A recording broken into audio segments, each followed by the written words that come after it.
ইবনে মাজার হাদিস قال رسول الله صلى الله عليه وسلم إن مما يلحق المؤمن من عمله بعد موته নবীজি বলেন মুমিন মৃত্যুবরণ করার পর তাকে যখন কবরের মধ্যে রাখা হবে তার কিছু আমল আছে, ওই আমলগুলা জারি হবে। সব আমল বন্ধ হয়ে যাবে, কিছু আমল জারি হয়ে যাবে, মানে জারি থাকবে, সওয়াবগুলা পুষতে থাকবে তার কবরের মধ্যে। আমল সব বন্ধ, আমল তো আর করতে পারবে না, তা আমলের সুযোগ শেষ। এখন কিছু আমল সে করেছে, এগুলার সওয়াব তার কবরে যেতে থাকবে। এক নাম্বার ইলমান আল্লামাহু আও নাশারা, এমন ইলম সে দুনিয়াতে রেখে গিয়েছে, অন্যকে শিখিয়ে গিয়েছে, আর তার ইলম দুনিয়াতে প্রচার প্রসার করে গিয়েছে। এই ইলমের প্রচার প্রসার আর শিখানোতে যতজন শিখাইতেছে অন্য কাউকে, আর প্রচার প্রসার হচ্ছে, এটার কারণে যারা আমল করতেছে, ওই ব্যক্তি যে শিখিয়েছে তার কবরে সওয়াব। দুই নাম্বার ওয়ালাদান সলিহান তারাকা, একজন নেককার সন্তান রেখে গেছে।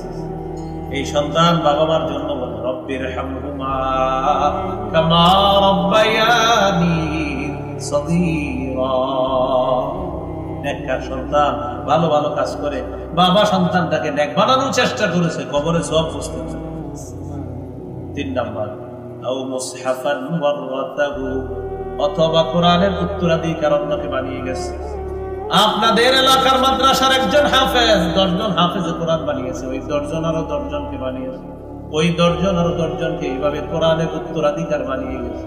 হাফেজ সাহেব যিনি প্রথম শিখিয়েছেন, এইভাবে যারা শিখাবে শিখাইতে থাকবে, এই যে কোরআনের উত্তরাধিকার তৈরি করে গেলেন, কবরে গিয়েও ওই কোরআন পড়নেওয়ালা যাদেরকে রেখে গেলেন, এই সওয়াবটা আল্লাহ দিয়ে দিবেন।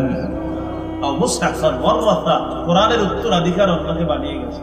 এগুলো 3 নাম্বার। 4 নাম্বার আও মসজিদান বানা, অথবা একটা মসজিদ বানাইছে লিল্লাহ, আল্লাহর জন্য। এই যে মসজিদ বানিয়েছেন, একটা ইটে শরীক হবেন, যতজন সেজদা দিবে কবরে সওয়াব হবে।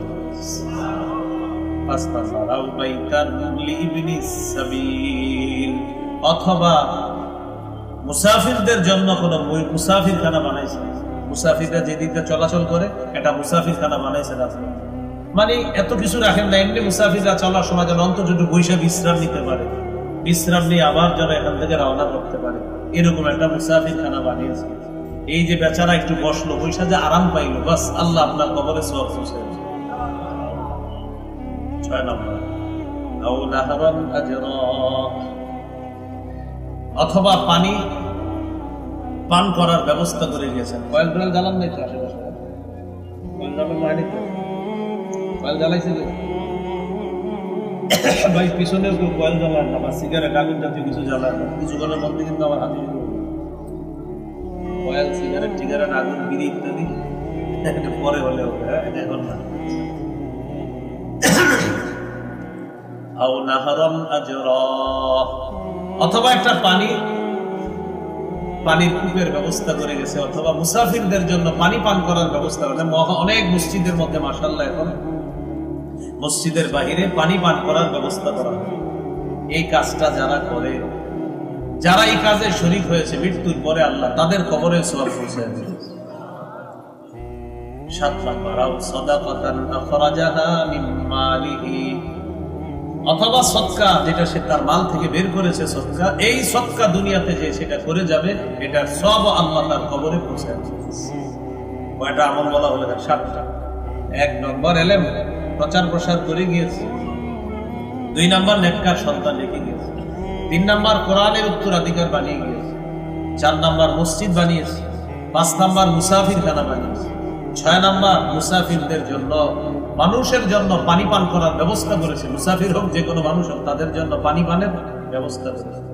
7 নাম্বার সদকা করে গিয়েছে দুনিয়ার মধ্যে, এটার সওয়াব আল্লাহ তাআলা তার কবরেও পৌঁছায় দিবেন। আল্লাহ আমাদের সকল দিক কাজগুলো বেশি বেশি করার তৌফিক দান করুন।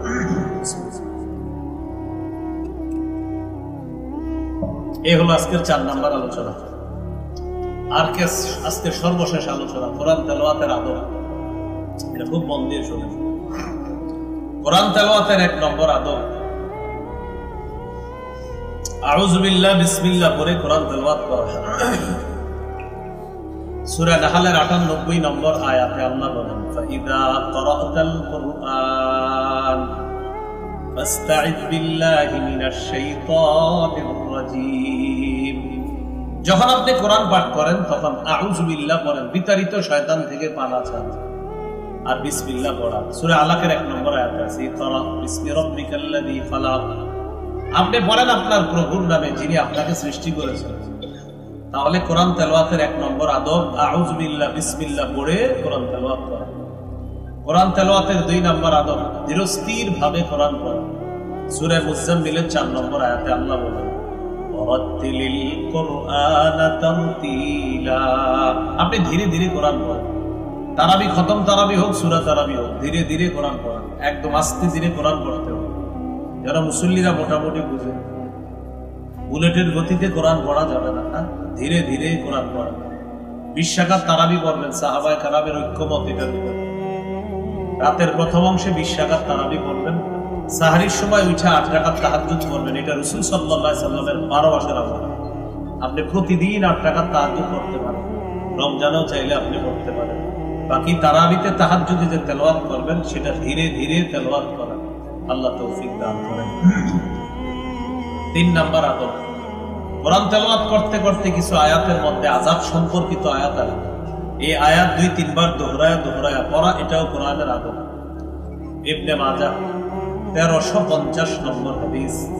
এই হাদিসের বর্ণনাকারী আবু যর গিফারী রাদিয়াল্লাহু তাআলা তিনি বলেন, আমি রাসূলুল্লাহ সাল্লাল্লাহু আলাইহি ওয়াসাল্লামকে দেখলাম রাতের বেলা তাহাজ্জুদ নামাজে দাঁড়িয়েছে। তাহাজ্জুদ নামাজে ১ আয়াত তেলাওয়াত করতে করতে সারা রাত শেষ করে দিয়েছে। কয় আয়াত? ১ আয়াত। এই আয়াতটি হলো সূরা মাঈদার ১১৮ নম্বর আয়াত। কোন সূরা? সূরা মাঈদার ১১৮ নম্বর আয়াত। আপনাদের মাথায় আসছে এই আয়াতে এমন কি আছে যে নবীজি এত তেলাওয়াত করেন? আল্লাহ তাআলা বলেন, ইন তুআযিবহুম ফাইন্নাহুম ইবাদুক। আল্লাহ যদি আপনি তাদেরকে শাস্তি দেন তারা আপনার বান্দা, ওয়া ইন তাগফির লাহুম ফাইন্নাকা আনতাল আজিজুল হাকীম। আর যদি তাদেরকে আপনি মাফ করে দেন আপনি মহাপরাক্রমশালী মহাপ্রজ্ঞাময়। ঈসা নবী আল্লাহকে বলবে, আল্লাহ আমার উম্মতকে যদি আপনি শাস্তি দেন তারা আপনার বান্দা, তাদেরকে যদি আপনি মাফ করে দেন আপনি তো মহাপরাক্রমশালী মহাপ্রজ্ঞাময়। এই আয়াতের কথা স্মরণ করে নবীজি আমাদের টেনশনে পড়ে গেলেন, আমার তো বিশাল উম্মত, তাদের কি অবস্থা হবে। তাই আয়াতের বিষয়বস্তুর প্রতি লক্ষ্য রেখে আল্লাহ রাসূল সারা রাত এই আয়াত বারবার পড়তে পড়তে তাহাজ্জুদ নামাজে এই ১ আয়াত পড়তে পড়তে সকাল করে দেয়। ১ আয়াত। কিন্তু আযিবহুম, যদি আপনি তাদেরকে শাস্তি দেন, ফাইন্নাহুম ইবাদুক, তারা তো আপনার বান্দা। ওয়া ইন তাগফির লাহুম, যদি আপনি তাদেরকে ক্ষমা করে দেন, ফাইন্নাকা আনতাল আজিজুল হাকীম, আপনি মহাপরাক্রমশালী মহাপ্রজ্ঞাময় আল্লাহ। তাহলে ১ নাম্বার আউযু বিল্লাহ বিসমিল্লাহ পড়া, ২ নাম্বার ধীরে ধীরে কোরআন পড়া, ৩ নাম্বার কিছু আযাব সম্পর্কিত আয়াত আছে, এখানে এসে আপনি দোহরায়া পড়তে পারবেন। একবার পড়ার পর আবার পড়া। এটা কিভাবে সম্ভব হবে? সম্ভব হবে কোরআনের কিছু কিছু জায়গার অনুবাদ শিখে নেবেন, তাহলে ওই অংশগুলো আপনারা যখন পড়বেন মজা পাবেন। ওই আয়াতটা আপনি বারবার দোহরায়া পড়ার মধ্যে তখন মজা পাবেন। আল্লাহ তৌফিক দান করেন। ৪ নাম্বার সুললিত কণ্ঠে কোরআন পড়া। সুললিত কণ্ঠে সুন্দরভাবে কোরআন পড়া। নাসাইর হাদিস ১০১৫ নম্বর হাদিস। قال رسول الله صلى الله عليه وسلم زينوا القرآن بأصواتكم। নবীজি বলেন, তোমরা তোমাদের আওয়াজের মাধ্যমে কোরআনকে সুন্দর করে, মানে সুললিত কণ্ঠে তোমরা কোরআন পড়ো। সুললিত কণ্ঠে কোরআন পড়ো। এ হলো ৪ নাম্বার। ৫ নাম্বার স্পন্দন সৃষ্টি করে কোরআন পড়া। স্পন্দন কাকে বলে? আরবের ইমাম সাহেবদের তেলাওয়াত যখন শুনবেন তখন আপনি বলবেন, হুজুর এই জায়গাটা কি ভালো লাগে, এই যে ভালো লাগে যে জায়গাটা, ওইটা একটু সুন্দর করে পড়ে, এটা আলাদা আপনার সৌন্দর্যতা সৃষ্টি করে আয়াতের মধ্যে। এটার কারণে আপনার স্পন্দন সৃষ্টি হয়, আমাদের ভালো লাগে। আমাদের বাংলাদেশের অনেক ছাত্র আছে মাশাআল্লাহ, হাফেজ সালে আহমদ তাকরি, তেলাওয়াত আসলেই মাশাআল্লাহ সুন্দর, অনেক সুন্দর এই ছেলেটা। আরো আছে ওই আপনার নাজমুস সাফিক, হাফেজ নাজমুস সাফিক, এরপরে মাওলা হাফেজ তরিকুল ইসলাম, হাফেজ জাকারিয়া, আর অনেক ছেলেরা মাশাআল্লাহ অনেক ভালো করতেছে। এই যে তাদের তেলাওয়াত গুলা দেখবেন, এই সব তেলাওয়াতে স্পন্দন সৃষ্টি হয়। তো এইভাবে স্পন্দন সৃষ্টি করে কোরআন তেলাওয়াত করা। সহিহ বুখারীর 5047 নম্বর হাদিসের বর্ণনা। এই হাদিসের বর্ণনাকারী আব্দুল্লাহ ইবনে মুগাফফাল রাদিয়াল্লাহু তাআলা তিনি বলেন, রাআইতু রাসূলুল্লাহি সাল্লাল্লাহু আলাইহি ওয়াসাল্লাম ইয়াকরাউ ওয়া হুয়া আলা নাকাতিহি আও জামালিহি ওয়া হিয়া তাসীরু বিহি।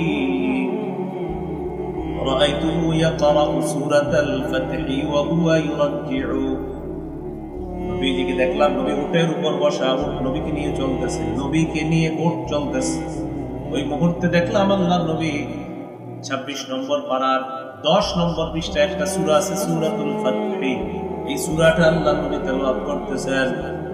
সাহাবী আব্দুল্লাহ ইবনে মুগাফফাল রাদিয়াল্লাহু তাআলা আনহু বলেন, উট চলতেছে আর আল্লাহর নবী কোরআন তেলাওয়াত করতেছে। ওয়া হুয়া ইউরাজ্জিউ, স্পন্দন সৃষ্টি করে অসাধারণ সুললিত কণ্ঠে আল্লাহর নবী কোরআন তেলাওয়াত করতেছিলেন। এই যুগে হাফেজ সাহেবদের তেলাওয়াত শুনলে আমাদের মনে হয় যদি আরো তেলাওয়াত করতো আমাদের ভালো লাগতো। তাহলে একটু চিন্তা করেন, যার উপর আল্লাহ কোরআন নাজিল করেছেন তিনি কোরআন সুন্দর করে বললে কি অসাধারণ কোরআন, তার কত সুন্দর ছিল যার উপর আল্লাহ কোরআন নাজিল করেছেন। রাসূলুল্লাহ সাল্লাল্লাহু আলাইহি সাল্লামের সাহাবী আব্দুল্লাহ ইবনে মাসউদ রাদিয়াল্লাহু তাআলা একদিন এক জায়গায় দাঁড়ায় দাঁড়ায় নামাজ পড়তেছে। আবু বকর ওমর তেলাওয়াত শুনতেছে, রাসূলুল্লাহ সাল্লাল্লাহু আলাইহি সাল্লাম তার তেলাওয়াত শুনতেছে। তিনি নামাজে তেলাওয়াত করতেছে, নবীজি আবু বকর ওমর তারা তেলাওয়াত শুনতেছে। নবীজি বললেন, কেউ যদি চায় কোরআন ওইভাবে পড়তে যেইভাবে আল্লাহ নাজিল করেছে, তাহলে সে যেন আব্দুল্লাহ ইবনে মাসউদের মতো কোরআন পড়ে। কেন? আল্লাহ কোরআনটা ঠিক এইভাবেই নাজিল করছে, আমার আব্দুল্লাহ যেভাবে কোরআন পড়ছে। তাহলে কোরআন পড়া, সুললিত কণ্ঠে সুন্দরভাবে কোরআন পড়ার চেষ্টা করা, আল্লাহ তৌফিক দান করেন। এই হলো 5 নাম্বার, স্পন্দন সৃষ্টি করে কোরআন পড়া। 6 নাম্বার, এটা আমার সাথে বলতে হবে, বলেন ক্ষেত্র বিশেষ গোপনে কোরআন তেলাওয়াত করা। আপনি রমজান মাসে রাত 2টা 2:30টার দিকে উঠে গেছেন, এখন একটু কোরআন তেলাওয়াত করতে মন চায়, আশেপাশে তো মানুষ ঘুমাইতেছে, এই মুহূর্তে আপনি কোরআন তেলাওয়াতের মাধ্যমে তাদের ঘুম ডিস্টার্ব করা যাবে না, তখন গোপনে কোরআন তেলাওয়াত করেন। তিরমিজির বর্ণনা 1335 নম্বর হাদিস। قال رسول الله صلى الله عليه وسلم الجاهر بالقرآن كالجاهر بالصدقة والمسر بالقرآن كالمسر بالصدقة। নবীজি বলেন, প্রকাশ্যে কোরআন তেলাওয়াতকারী প্রকাশ্যে সদকাকারীর মতো, আর গোপনে কোরআন তেলাওয়াতকারী গোপনে সদকাকারীর মতো হয়ে যায়। তাহলে 2টা 3টায় উঠছেন, আশেপাশে মানুষ ঘুমায়, ওই মুহূর্তে ক্ষেত্র বিশেষ কোরআন আস্তে তেলাওয়াত করা। এগুলো 6 নম্বর আদব।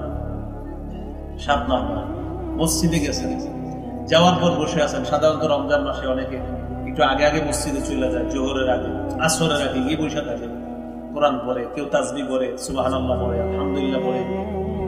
আপনি প্রথমে গেছেন, যাওয়ার পর দেখেন কেউ নেই, তখন কোরআন নিলেন, নেওয়ার পর জোরে জোরে পড়তেছেন, একটু করে 10-12 জন মুসল্লি আস্তে আস্তে জমা হয়ে যাচ্ছে। তো জমা হওয়ার পর কেউ নামাজে দাঁড়ায় গেছে, কেউ বসে বসে জিকির করতেছে, তখন কি করবেন? তখন আস্তে আওয়াজের গতিটা কমায় রাখবেন। তাহলে 7 নাম্বার, বলেন পরিস্থিতি বুঝে তেলাওয়াতের আওয়াজ কমানো বাড়ানো।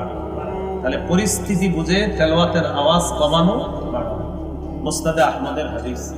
قال رسول الله صلى الله عليه وسلم আলা কুল্লুকুম মুনাজিন রাব্বাহু। যখন তোমরা মসজিদে থাকো তখন সবাই তার রবের সাথে গোপন ইবাদতের মধ্যে সে লিপ্ত থাকে। সুবহানাল্লাহ। যখন সবাই তোমরা মসজিদের মধ্যে থাকো তখন তোমরা বিভিন্ন ইবাদতের মাধ্যমে রবের সাথে গোপন ইবাদতের মধ্যে তোমরা লিপ্ত থাকো। কেউ জিকিরের মাধ্যমে, কেউ বা নফল নামাজের মাধ্যমে, কেউ সুন্নত নামাজের মাধ্যমে, আবার কেউ তোমরা কোরআন তেলাওয়াত করতে থাকো। নবীজি বলেন, সাবধান, ফালা ইউযিয়ান্না বা'দুকুম বা'দা, তোমাদের কেউ যেন কাউকে কষ্ট না দেয়। ওয়ালা ইয়ারফা'আন্না বা'দুকুম আলা বা'দিন ফিল কিরাআহ, একজন আরেকজনের ডিস্টার্ব করবা না উঁচু আওয়াজে কোরআন তেলাওয়াত করে। উঁচু আওয়াজে কোরআন তেলাওয়াত করে আরেকজনের ডিস্টার্ব করবে না। কারণ মসজিদে কেউ নামাজ পড়তেছে, আপনি উঁচু আওয়াজে তেলাওয়াত করবেন না। কেউ জিকির করতেছে, আপনি উঁচু আওয়াজে তেলাওয়াত করবেন না। তাহলে 6 নাম্বারটা হলো পরিস্থিতি বুঝে গোপনে তেলাওয়াত করা, আর 6 নাম্বারটা হলো ক্ষেত্র বিশেষ গোপনে তেলাওয়াত করা, আর 7 নাম্বারটা পরিস্থিতি বুঝে তেলাওয়াতের মাত্রা আওয়াজ কমানো। কোরআন তেলাওয়াতের 8 নাম্বার আদব, আপনারে দেখলে যেন আমরা বুঝতে পারি আপনি আল্লাহরে ভয় পান। কোরআন তেলাওয়াতের সময় আপনার চেহারাটা দেখলে যেন আমরা বুঝতে পারি যে আপনি আল্লাহকে ভয় পান। এটা কোরআন তেলাওয়াতের 8 নাম্বার আদব। কোরআন তেলাওয়াত করতেছে, চেহারাটার মধ্যে দেখলে বোঝা যাচ্ছে এই লোকটা খুব মন দিয়ে পড়তেছে আর আল্লাহ ভীতি কাজ করতেছে তার চেহারায়। নবীজি বলেন, যার চেহারা দেখলে কোরআন তেলাওয়াতের সময় মনে হয় যে সে আল্লাহকে ভয় করে, আমি নবী ঘোষণা করলাম তার তেলাওয়াতটা সর্বোত্তম, সবচেয়ে সুন্দর তেলাওয়াত। যেমন আপনি কোরআনের মধ্যে পড়তেছেন, فأما من طغى وآثر الحياة الدنيا فإن الجحيم هي المأوى। তেলাওয়াত করতেছেন। যে ব্যক্তি নাফরমানি করে, দুনিয়াকে প্রাধান্য দেয়, তার ঠিকানা হলো জাহান্নাম। এই জাহান্নামের কথা পড়তেছেন আর আপনার চেহারার মধ্যে একটা আল্লাহ ভীতি কাজ করছে।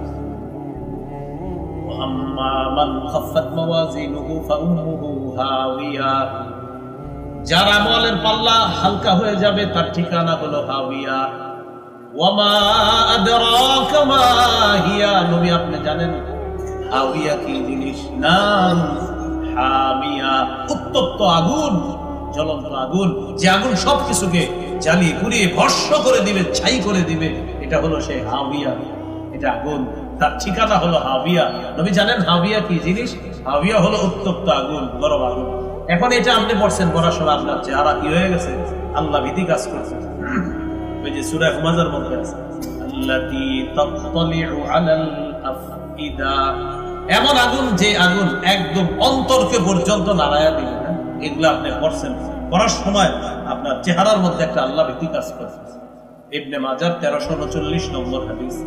قال رسول الله صلى الله عليه وسلم إن من أحسن الناس صوتا بالقرآن الذي إذا سمعتموه حسبتموه يخشى الله।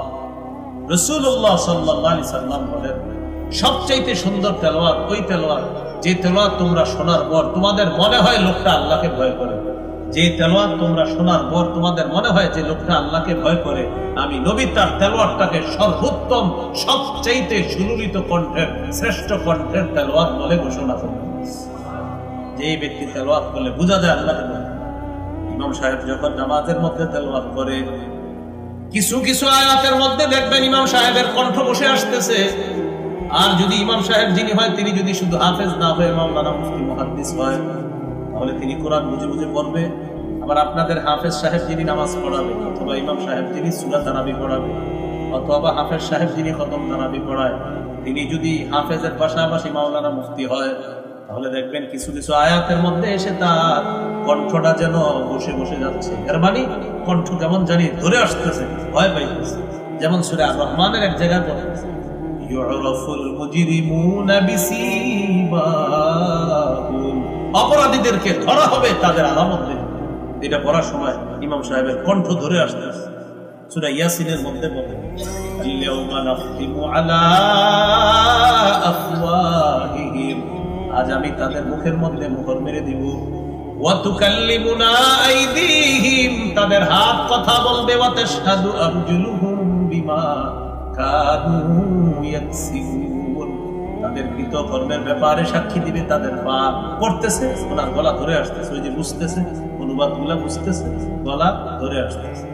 ইয়াসিন সূরার মধ্যে পড়তেছে, ওয়ামতাজুল ইয়াউমা আইয়ুহাল মুজরিমুন।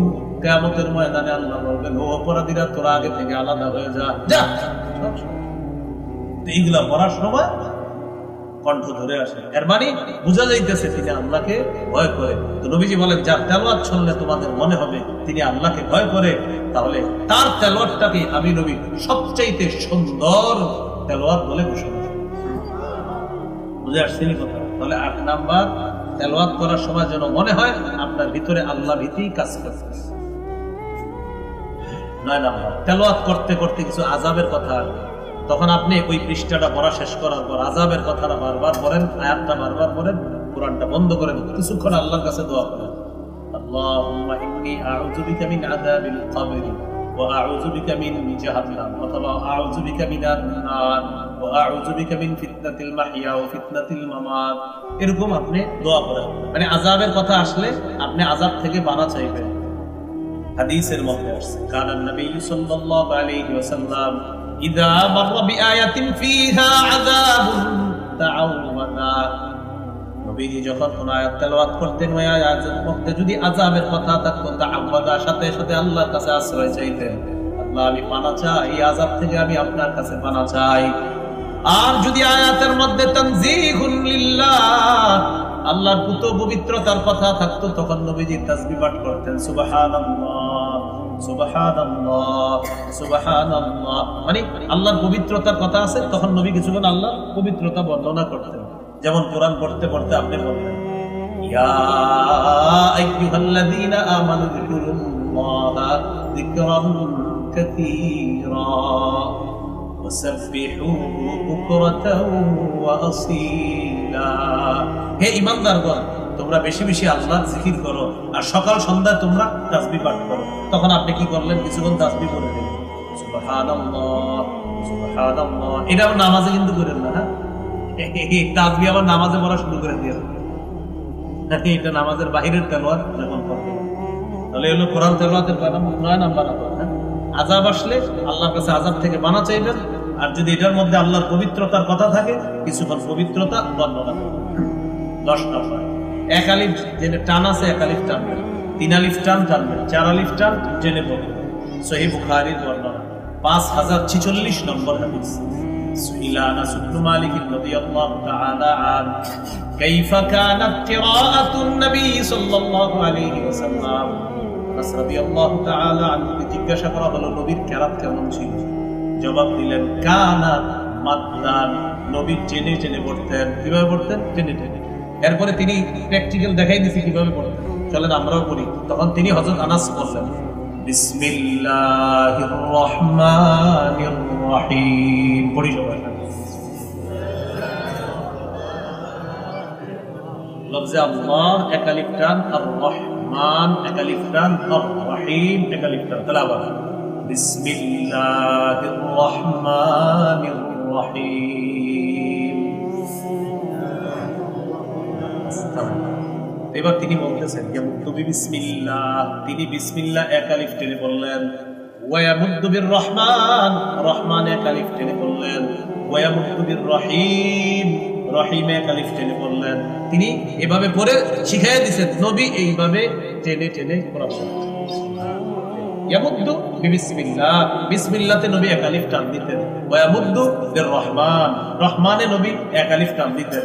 ওয়ায়ামুদ্দু বির রহিম, রহিমে রাসূল সাল্লাল্লাহু আলাইহি সাল্লাম 1 আলিফ টান দিতেন। প্র্যাকটিক্যাল সাহাবী দেখা গেছে। সুবহানাল্লাহ। কত গেল? 10। 11 নম্বর আদব কোরআন তেলাওয়াত। যতক্ষণ আগ্রহ থাকবে ততক্ষণ তেলাওয়াত করবেন। আগ্রহ যদি দেখেন অন্যমনস্ক, মানে তেলাওয়াত করতে করতে করতে করতে হঠাৎ অন্যমনস্ক, কেমন জানি আপনার ক্ষেতের কথা অমুকের কথা চিন্তাই শেষ, তখন কিছুক্ষণ বন্ধ করে নেন, বন্ধ করে জিকির করেন বা একটু শুয়ে থাকেন, উঠা বাস আবার উযু করে কোরআন তেলাওয়াত শুরু করেন। বুখারীর 5060 নম্বর হাদিস। قال رسول الله صلى الله عليه وسلم اقرأوا القرآن ما اختلفت قلوبكم। তোমরা ততক্ষণ কোরআন পড়ো যতক্ষণ তোমাদের আগ্রহ থাকে, ততক্ষণ কোরআন পড়ো যতক্ষণ তোমাদের অন্তরে আগ্রহ থাকে। ওয়াইদা খালাফতুম, যখন তোমরা অন্যমনস্ক হয়ে যাও, ফাকুমু আনহু, তখন একটু কোরআন পড়া থেকে বিরতি নাও। যতক্ষণ তোমাদের অন্তর কাজ করবে ততক্ষণ কোরআন পড়বা, আর যখন তোমাদের অন্যমনস্ক হয়ে যাবে অন্তরটা, তখন তোমরা একটু কোরআন পড়া থেকে বিরতি নাও। বুঝে আসছেন কথা না? পড়তে পড়তে পড়তে পড়তে আপনার হঠাৎ একটু অন্যমনস্ক মনে হচ্ছে, একটু বিরতি নেন, একটু হাঁটাহাঁটি করেন, একটু ওযু করেন, বাস আবার তেলাওয়াত শুরু করেন। তাহলে 11 নাম্বার, যতক্ষণ আগ্রহ ভালো কাজ করবে ততক্ষণ পড়া, অন্যমনস্ক হলে একটু বিরতি নেন। 12 নাম্বার, বলেন গানের সুরে কোরআন পড়া যাবে না। 12 নাম্বার আদব, গানের সুরে কোরআন না পড়া। قال رسول الله صلى الله عليه وسلم اخاف عليكم ستا নবীজি বলেন তোমাদের ব্যাপারে আমি 6টা জিনিস ভয় করি। কয় জিনিস? এক নাম্বার ইমারাতাস সুফাহা, তোমাদের নেতা হবে মূর্খরা। এক নাম্বার ভয় করি তোমাদের নেতৃত্বে মূর্খরা আসবে, এটা হলো এক নাম্বার।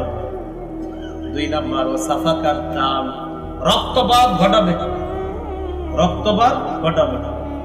চেয়ার ফাঁকামুক্ত করার জন্য প্রয়োজনে লাখ লাখ মানুষ মেরে ফেলবে, এরপরও আমার চেয়ার থাকতে হবে, এরকম রক্তপাত ঘটাবে। হলো দুই নাম্বার। তিন নাম্বার ওয়াবাইআল হুকমি, হুকুম বিক্রি করবে। হুকুম বিক্রি করা মানে মুফতি সাহেব ফতোয়া দিছে তালাক হয়ে গেছে। কি ফতোয়া দিছে? তালাক হয়ে গেছে। কারণ এক কারে জানি পাইছে, হওয়ার পরে কয় ভাই একটা দুর্দা বাল্লা ঘটনা ঘটে গেছে, এরকম এরকম মানিকগঞ্জের আলেমদের কাছে গেছিলাম, তারা বলছে তালাক হয়ে গেছে। তো এখন কি করা? কোন সুরত টুরত আছে কিনা? কি বলে? না না হুজুরা যেহেতু বলছে সুরত যাই, 5,000 টাকা কিছু নিয়ে যায় বাড়ি। একটা সুরত বের হওয়া যাইতে,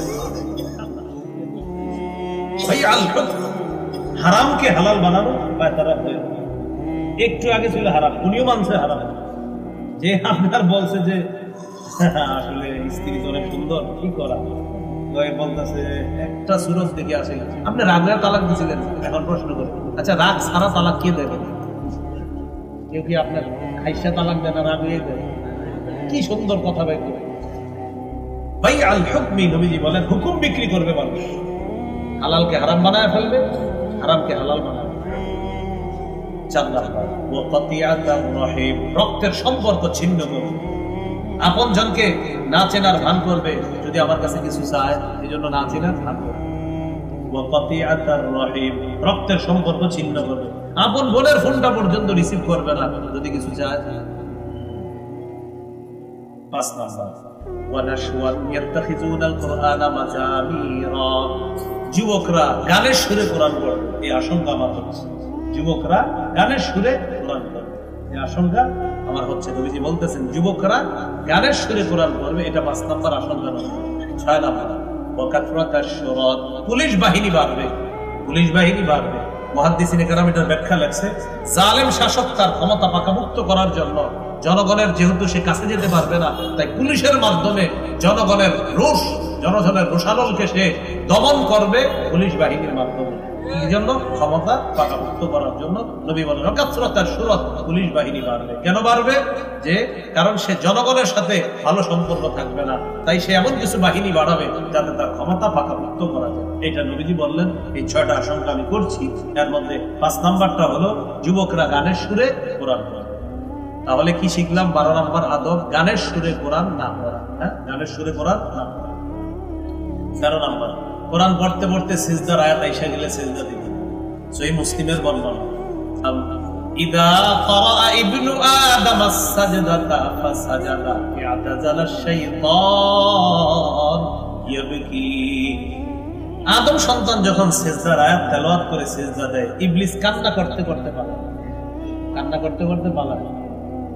ইবলিস কান্না করতে করতে পালিয়ে যায় আর আফসোস করে বলতে থাকে, উমিরা ইবনু আদম বিস-সুজুদ ফাসাজাদা ফালাহুল জান্নাহ, আদম সন্তানকে সিজদার হুকুম করা হয়েছে, সে সিজদা দিয়েছে, তাই তার ঠিকানা আল্লাহর জান্নাত।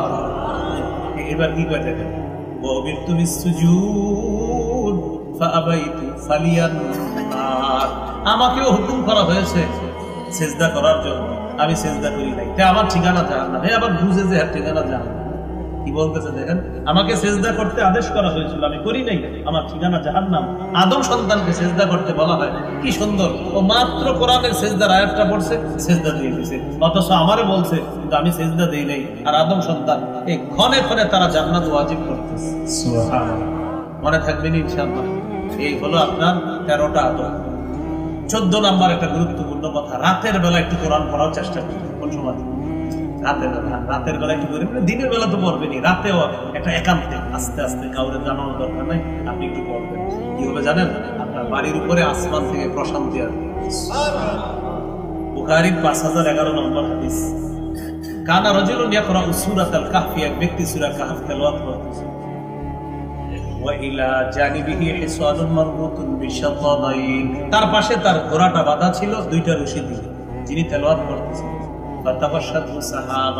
আকাশের একটা মেঘের মতো ছায়া ওই ঘোড়ার উপরে এসে অবস্থান করতেছে, মেঘের মতো একটা ছায়া আসছে, মেঘের ছায়ার মতো ছায়া ঘোড়ার উপরে। ঘটনা কি ঘোড়ার উপরে ছায়া, আশেপাশে ওইটা নাই, খালি ঘোড়াটার উপরে মোটামুটি ঘোড়াটা এখানে ছায়া।